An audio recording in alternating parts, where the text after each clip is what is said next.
بسم اللہ الرحمن الرحیم۔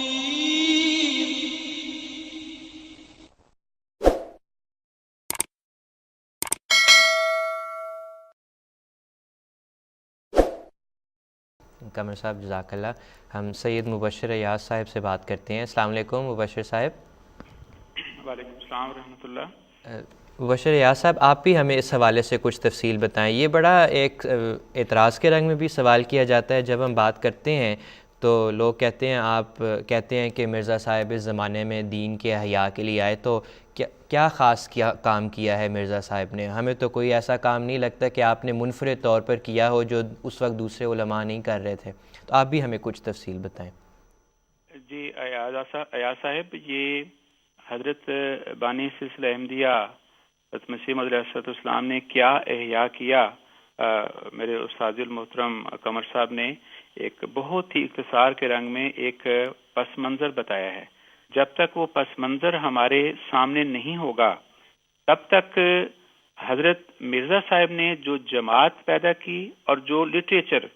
ہمارے سامنے رکھا، جو تعلیم دی، شاید وہ اتنی آسانی سے واضح نہ ہو پائے۔ ہندوستان خاص طور پر اور عالم اسلام وہ جس طرح شکار تھا اپنی مشرکانہ رسوم کا، جاہلانہ رسوم و عقائد کا، اور یہ جو میں الفاظ بول رہا ہوں یہ الفاظ بھی میرے اپنے نہیں ہیں، یہ بر صغیر کے معروف جو مذہبی علماء تھے یا جن کی بہت حد تک جن کے عقیدت مند تب بھی تھے اور اب بھی ہیں، ان لوگوں نے اپنی کتابوں میں لکھے ہیں۔ ابھی جو میں نے 3 لفظ پڑھے ہیں یہ مولانا مودودی صاحب جو ہیں انہوں نے اپنی کتاب میں لکھے ہیں کہ اس ملک کی اسلامی آبادی کا سواد اعظم ان تمام مشرکانہ اور جاہلانہ رسوم و عقائد میں گرفتار رہا جو اسلام قبول کرنے سے پہلے ان میں رائج تھے۔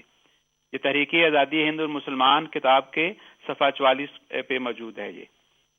ان کے علاوہ بھی جو بر صغیر میں کسی بھی فرقے کے نمایاں علماء رہے، انہوں نے بڑی تفصیل سے نقشہ کھینچا ہے کہ مسلمانوں کا حال کیا تھا، اور یہ تمام کے تمام جو نقشے کھینچے انہوں نے، یہ دراصل حضرت صلی اللہ علیہ وسلم کی اس پیشگوئی کی تشریح ہے جس میں آپ نے فرمایا کہ آخری زمانے میں ایمان جو ہے وہ سریا پر چلا جائے گا، اور مسجدیں ان کی بظاہر آباد ہوں گی لیکن وہ ویران ہوں گی، اور قرآن محض رسمن رہ جائے گا۔ یہ نقشہ حضرت صلی اللہ علیہ وسلم نے جو کھینچا تھا وہ ہو بہو اس وقت موجود تھا جب حضرت مسیح موعود علیہ السلام مبعوث ہوئے اور اسلام کے احیاء کے لیے انہوں نے کام کیا۔ اب کام کیا کیا وہ فکروں میں ہم بتا سکتے ہیں کہ ایک وہ تحریرات، جن تحریرات کو آگے جیسے انشاءاللہ تعالی بات پھر چلے گی، جن تحریرات کے ذریعے زندہ خدا مسیح علیہ السلام نے پیش کیا، جن تحریرات کے ذریعے حضرت صلی اللہ علیہ وسلم کی ہمیشہ ہمیش کی دائمی زندگی ثابت کی، آپ کی سچائی اور فضیلت ثابت کی، اسلام کے دلائل ثابت کیے، قرآن کی سچائی کو اور اس کی حکومت کو قائم کیا، یہ تو تحریرات تھیں۔ اور عملاً ایک ایسی نیک اور پاک جماعت قائم کی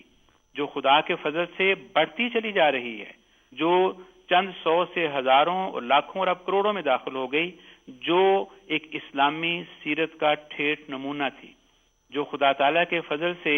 اپنے عمل سے بھی اور اپنے عقائد سے بھی ان تمام مشرکانہ اور جاہلانہ رسوموں عقائد سے خدا کے فضل سے پاک اور مبرہ ہے۔ تو یہ وہ احیاء تھا جو مسیح موعود علیہ السلام نے کیا۔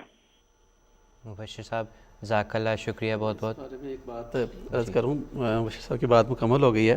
مسیح موعود علیہ السلام نے جس انداز سے احیاء اسلام کے لیے بات شروع کی ہے، مجھے ایک واقعہ یاد آ گیا کہ حضرت مسیح موعود علیہ السلام کے ساتھ ایک بہت بڑے بزرگ تھے جو اسلام کی خدمت کرنے کے لیے بڑے معروف بھی تھے اپنے علاقے میں۔ مسیح موعود علیہ السلام ایک دفعہ ان کے پاس گئے ہوئے تھے، تو وہ اپنے کمالات دکھانے کے لیے جو اس زمانے میں لوگ سمجھتے تھے کہ اس طرح شاید اسلام کی خدمت ہو سکتی ہے، وہ کہنے لگے کہ مرزا صاحب یہ جو سامنے آدمی جا رہا ہے نا، اگر میں اس کو دیکھوں غور سے تو یہ وہیں تڑپ کر مر جائے۔ تو تو مسیح موعود علیہ السلام نے اس کا ایک ایسا عجیب جواب دیا، فرمایا یہ بتائیں، ہپنوٹزم کے کوئی ماہر تھے غالباً اس طرح کی بات ہے، اچھا وہ کہتے ہیں اگر میں نے نظر کے ساتھ توجہ ڈالی تو یہ یہیں تڑپ کر مر جائے گا۔ گویا یہ وہ اسلام کی اور اپنی خوبی بیان کرنا چاہ رہے تھے کہ یہ میرے اندر کمالات ہیں۔ جی حضرت مسیح موعود علیہ السلام نے اس کے جواب میں فرمایا کہ یہ بتائیں اس سے اسلام کو کیا فائدہ پہنچے گا۔ تو یہ جو ماحول تھا اس میں مسیح موعود علیہ السلام نے ایک بالکل نیا رخ پیدا کیا ہے کہ ہمیں کسی اور انداز سے سوچنا پڑے گا۔ یہ جو پہلے طریقہ آپ لوگ جاری رکھیے ہوئے ہیں، آپ نے جادوگری کے یا اپنے جھوٹے معجزات بنا کر سمجھتے ہیں کہ اس طرح اسلام زندہ ہو جائے گا، یہ طریقہ کار اسلام کو زندہ کرنے کا نہیں ہے۔ بالکل حضرت مسیح موعود علیہ السلام نے بڑی وضاحت سے یہ فرمایا ہے، چونکہ احیاء کی بات ہو رہی، اس زمانہ میں بنیادی بات دیکھو ایمان میں اللہ تعالیٰ کی ذات پر ایمان ہے، اور اس ایمان کے فقدان کے نتیجے میں ہی ساری یہ حالت مسلمانوں کی اور امت مسلمہ کی ہو رہی تھی، اور اس فقدان کے نتیجے میں ہی دیگر مذاہب بھی شیر ہوئے تھے اور اسلام پر، قرآن کریم پر، رسول صلی اللہ علیہ وسلم پر، مسلمانوں پر ہر قسم کے حملے کر رہے تھے۔ تو حضرت مسیح بنیادی بات ایمان ہے، اور حضرت صلی اللہ علیہ وسلم نے بھی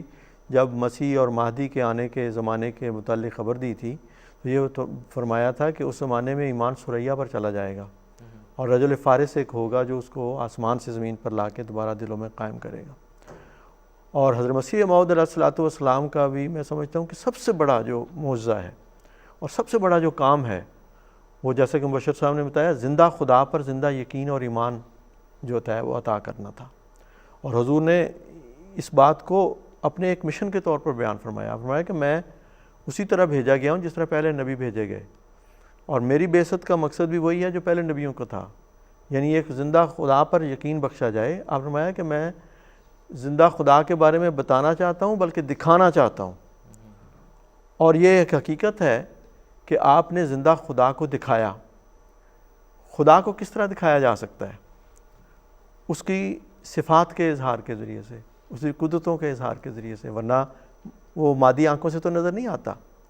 لیکن اللہ تعالیٰ کی صفات کے جو جلوے ہیں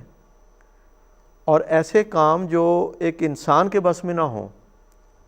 اور ایک شخص کھڑا ہو کے کہتا ہے کہ مجھے خدا نے یہ بتایا ہے کہ یہ ہوگا، اور پھر وہ کام خدائی قدرتوں کے نتیجے میں رونما ہو جائے،